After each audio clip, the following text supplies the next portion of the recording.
కవిత నిన్న ఒక బీసీ సభ పెట్టింది. నిజంగా కూడా జనము ఊహించని స్థాయిలో వచ్చిరాడు.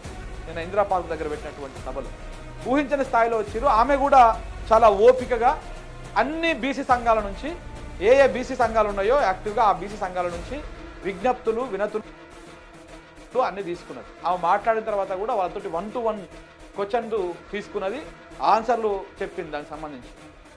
సో ఇలా అన్ని రకాల అదయింది. ఆ క్రమం లోపల కొన్ని ఇంట్రెస్టింగ్ వ్యాఖ్యలు కూడా చేసింది. బీసీలకు ఈ కాంగ్రెస్ బీజేపీలు మోసం చేసుకుంటూ వస్తూ ఉన్నాయి. బీసీలను ఇప్పటి నుంచి కాదు, రాజీవ్ గాంధీ నుంచి 4 తరాల పాటు బీసీలను మోసం చేసుకుంటూ వస్తూనే ఉన్నాయని చెప్పేసి నిజంగానే మోసం చేస్తుంది కాంగ్రెస్ పార్టీ. కామారెడ్డి డిక్లరేషన్ ఇచ్చారు కదా, ఈ కామారెడ్డి డిక్లరేషన్లో ఏం చెప్పిర్రు మేము 42% రిజర్వేషన్ చేసి పంచాయతీ ఈ స్థానిక సంస్థలల్లో మేము రాగానే మీకు 42% రిజర్వేషన్ ఇచ్చి ఎన్నికలు పెడతాము అని చెప్పారు. ఇప్పుడు ఏమంటారు, మేము 42% ఇయ్యము, అదే 20% ఇస్తాము, మిగతా 22% మా పార్టీ పరంగా ఇస్తాము అంటున్నారు. ఎంత డోకా, ఎంత దగులుబాజీ ప్రభుత్వం, ఈ దగులుబాజీ పార్టీ అంటే అంత దగులుబాజీ పార్టీ. అరే ఎన్నికల ముందు ఏం చెప్పినవో అవి వేయాలి కానీ ఎన్నికలు అయిపోయినాక అధికారంలోకి వచ్చినాక ఇప్పుడు మేము ఇయ్యము, ఇప్పుడు మేము చెయ్యము, ఇప్పుడు 22% ఇస్తాం, 20% ఇస్తాము, మిగతాది మా పార్టీ పరంగా బీసీలకే ఇస్తాము టికెట్లు. ఇదేం దిక్కుమాలి, నీ పార్టీ పరంగా ఇస్తే మిగతా పార్టీలకు ఇవ్వాలి కదా. అదే బీసీలకు ఇస్తే ఏ పార్టీ అయినా బీసీలకే ఇస్తుంది కదా రిజర్వేషన్ నువ్వు అమలు చేస్తే. అంటే అధికారంలోకి వచ్చిందాక ఒక మాట, ఎన్ని మాటలు, ఎన్ని అబద్ధాలు, ఎన్ని హామీలు, అది అమలైతే అమలు కాదా ఇవన్నీ ఏ సంబంధం లేదు. అధికారంలోకి వచ్చిందాక ఇలాంటి లంగముచ్చట్లు చెప్పుకుంటా అన్ని అబద్ధాలు చెప్పుకుంటూ వచ్చారు. అధికారంలోకి వచ్చినాక మళ్ళీ ఇప్పుడు ఇది ఈ రకంగా మోసం చేస్తూ ఉన్నారు. ఏంది దుర్మార్గం. అదే విషయం గురించి నిన్న కవిత ఆడ సభ పెట్టింది అన్ని బీసీ సంఘాలతోటి, ప్రజలతోటి. జనం కూడా ఊహించని స్థాయిలో ఎక్కువ వచ్చిరు. ఆడికి చాలామంది వచ్చారు, చాలామంది ప్రజల నుంచి అభిప్రాయాలు తీసుకున్నదాన్ని మాట్లాడింది. అందులో ఒక ఇంట్రెస్టింగ్ క్వశ్చన్ కూడా అడిగింది. ఆమె చెప్పింది, మరి నేను ఒక బీసీని కాదు కదా, నేను ఫైట్ చేస్తున్నా అని చెప్పింది. దాన్ని కూడా ఆమె సమాధానం చెప్పింది అక్కడ, సో కాబట్టి ఇట్లా అన్ని రకాలుగా అదైతే ఉంది. అయితే ఈ క్రమం లోపల బీసీ లోపల ఒక చైతన్యం వస్తూ ఉంది. ఇప్పటికే కొంతమంది దొంగ ముసుగులు వస్తూ ఉన్నారు. గుర్తుకుంది కదా తీన్మార్ మల్లన్న లాంటోడు, కొద్దిగా లేస్తే వాడు నా బీసీ అని ముచ్చట పెడతా ఉంటాడు. సో ఇలాంటి బ్యాచ్ మొత్తం కేవలము అధికారంలో ఆయనకి ఏదో ఒకటి కావాలి, పదవో లేకపోతే ఏదో ఒకటి బ్లాక్మెయిలింగ్ దుకాణం కోసం అది తెరిచిండు. అప్పటిదాకా దళితుల గురించి మాట్లాడి అది పోయింది, ఇప్పుడు బీసీ నినాదం ఎత్తుకున్నాడు. ఇప్పుడు అది కేవలం బ్లాక్మెయిలింగ్ విధానం. అయితే ఎందుకంటే బీసీలు ఏకమవుతా ఉన్నారు. వాస్తవానికి చెప్పాలంటే కూడా వీళ్ళందరూ సైలెంట్గా ఉన్నప్పుడు కవితను జైల్లో పెట్టక ముందుకే ఆమె బీసీ మూమెంట్ స్టార్ట్ చేసింది. అప్పుడు రౌండ్ టేబుల్ సమావేశాలు పెట్టిర్రు, రకరకాల చర్చలు పెట్టిర్రు, ఎంతోమంది మేధావులతో కూర్చున్నారు. ఇవన్నీ జరిగినాయి అప్పుడు ఇదంతా అయ్యింది. కానీ ఇప్పుడు ఆమె మాట్లాడుతూ ఉంటే నిన్న సభ సక్సెస్ కాగానే ఎంతమంది వ్యతిరేకించారు తెలుసా? బీసీ సభ పైన కాంగ్రెస్ విమర్శలు, ఎమ్మెల్సీ కవితను టార్గెట్ చేసిన అధికార పార్టీ. కవిత సభ పైన పిసిసి చీఫ్ మహేష్ కుమార్ గౌడు, మంత్రులు పొన్నం ప్రభాకర్ గౌడు, సీతక్క, ఎంపీ కిరణ్ కుమార్ రెడ్డి, కాంగ్రెస్ నేతలు బల్మూరు వెంకట, ఇందిరా శోభను, బండ్రు శోభారాణి, షబ్బీర్ అలీ, ఇంతమంది ఒక కవిత మీద కౌంటర్ ఇచ్చారు. ఇక దాంతోపాటు బీసీల నాయకులు జాజుల శ్రీనివాస్ గౌడు, గోనె ప్రకాష్, వీళ్ళు కూడా విమర్శలు చేశారు. అంటే ఒక్క కవిత నిన్న మీటింగ్ పెడితే ఈ 12 మంది కౌంటర్లు ఇచ్చారు. ఎందుకు మరి అంత ఊలికెందుకు? ఆమె బీసీల కోసమే కదా మాట్లాడింది. ప్రభుత్వాన్ని ప్రశ్నించాలి కదా మీరు కూడా. ఈ బీసీ నాయకులు కూడా గోనె ప్రకాష్ కానీ లేకపోతే ఈయనెవరు మన జాజుల శ్రీనివాస్ గౌడ్ కానీ ప్రధానంగా బీసీలకు న్యాయం జరగాలనా లేకపోతే బీసీలకు అన్యాయం జరగాలనా?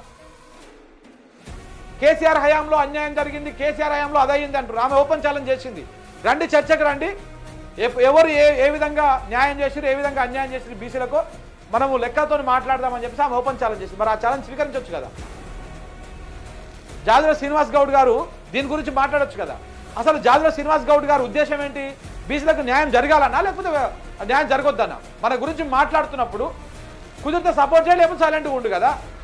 ఈ వ్యతిరేకత చేయడానికి ఈ పెయిడ్ ఛానళ్ళు నిన్న తొలివెల్లిలో కూర్చొని మాట్లాడుతూ ఉన్నాడు ఆయన.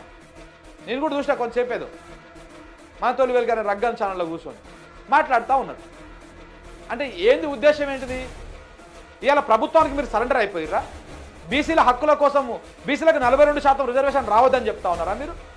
ఇలా వ్యతిరేకిస్తున్నటువంటి వాళ్ళు రావద్దని ఫోన్ చెప్పండి. అట్లనే ఏం రావద్దు, బీసీల హక్కులు నెరవేరొద్దు, మేము ఇట్లనే ఏదో ఒక దుకాణం వేసుకొని ఏ అధికార పార్టీ ఉంటే ఆ అధికార పార్టీ కొమ్ము కాసుకుంటా మేము తిరుగుతాము అని చెప్తారా? మీరు ఎట్లనట్టు, ఏ విధంగా అన్నట్టు? బీసీలకు న్యాయం జరగాలన్నా వద్దా?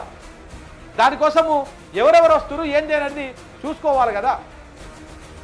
ఒకవేళ బీసీలకు న్యాయం జరిగితే కవితకి ఏం రాదు కదా, ఏమొస్తుంది? ఆమె బీసీ కాకపోయినా కానీ బీసీల కోసం మాట్లాడుతుంటే ఆమెకి ఏమైనా లాభం వస్తుందా? ఏమి రాదు కదా. అంటే ఇదంతా ఎందుకు, దేనికోసం? ఇదంతా ప్రభుత్వం వెనకాల నుండి మాట్లాడిస్తూ ఉంది. ప్రభుత్వమే ఇప్పుడు విచ్ఛిన్నం చేసేటువంటి ప్రయత్నం, ఇదంతా కూడా ఒక ఆ రకమైనటువంటి తీసుకురావాలన్నటువంటి ప్రయత్నం చేస్తూ ఉన్నారు. ఏదో దుర్మార్గం అంటే ఇది. బీసీలకు ఇప్పుడు అందరు ఏకమవుతా ఉన్నారు, చిన్న పెద్ద అన్ని సంఘాలు ఒక దగ్గరికి వస్తూ ఉన్నాయి మెల్లమెల్లగా. బీసీ ఉద్యమం అని చెప్పేసి దొంగ ముసుకేసుకున్నటువంటి మల్లిగాన్ లాంటి నమ్మలే సమాజం. ఎందుకు నమ్మలే? వీడు దొంగ కాబట్టి. కాంగ్రెస్ 4 తరాలు మోసం చేసిందని చెప్పంగానే, కవిత అనగానే వెంటనే 12 మంది ఉరికొచ్చారు. బల్మూరు వెంకట్ మాట్లాడబట్టే కిరణ్ కుమార్ రెడ్డి కూడా మాట్లాడబట్టే. మీరేమన్నా బీసీలా మరి? పోనీ బీసీలకు ఇదే కాంగ్రెస్ ప్రభుత్వము, ఇదే కాంగ్రెస్ పార్టీ ఎంతమంది బీసీలకు టికెట్లు ఇచ్చింది? తీదామా లెక్కలు? ఏడిస్తుంది బీసీలకు టికెట్లు? గోషామాలు ఇస్తుంది. ఏడిస్తుంది బీసీలకు టికెట్లు ఈ ఎంఐఎం వాళ్ళు పోటీ చేసే దగ్గర ఇస్తుంది. ఇదేనా మీరు బీసీల మీద చూపించే ప్రేమ? ఎందుకు ఎల్బీ నగర్లో ఇవ్వలే? ఎందుకు మన ఇబ్రహీంపట్నంలో ఇవ్వలే? అక్కడ కూడా బీసీలు ఉన్నారు కదా చాలామంది. ఎంతమంది లేరు బీసీలు? చూపించాలనా కాంగ్రెస్ పార్టీలో? ఎందుకు రెడ్లకు మాత్రమే ప్రధానంగా ఇస్తారు అక్కడ? ఏడు చూసినా రెడ్లు ఎందుకు కనపడతా ఉన్నారు కాంగ్రెస్ పార్టీలో? అంటే కాంగ్రెస్ అంటే రెడ్డిల పార్టీ?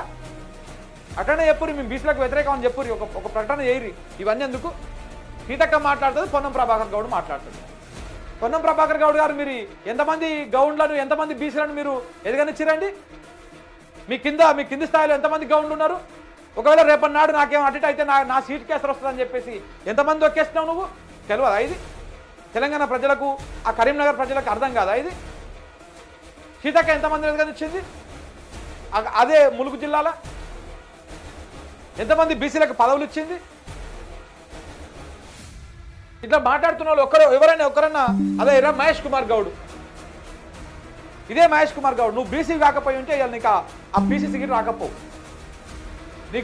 నీకు రావాలంటే ఈ బీసీ మూమెంటే, ఈ బీసీ మూమెంట్ పుణ్యాలనే ఇలా పీసీసీ వచ్చింది మీకు.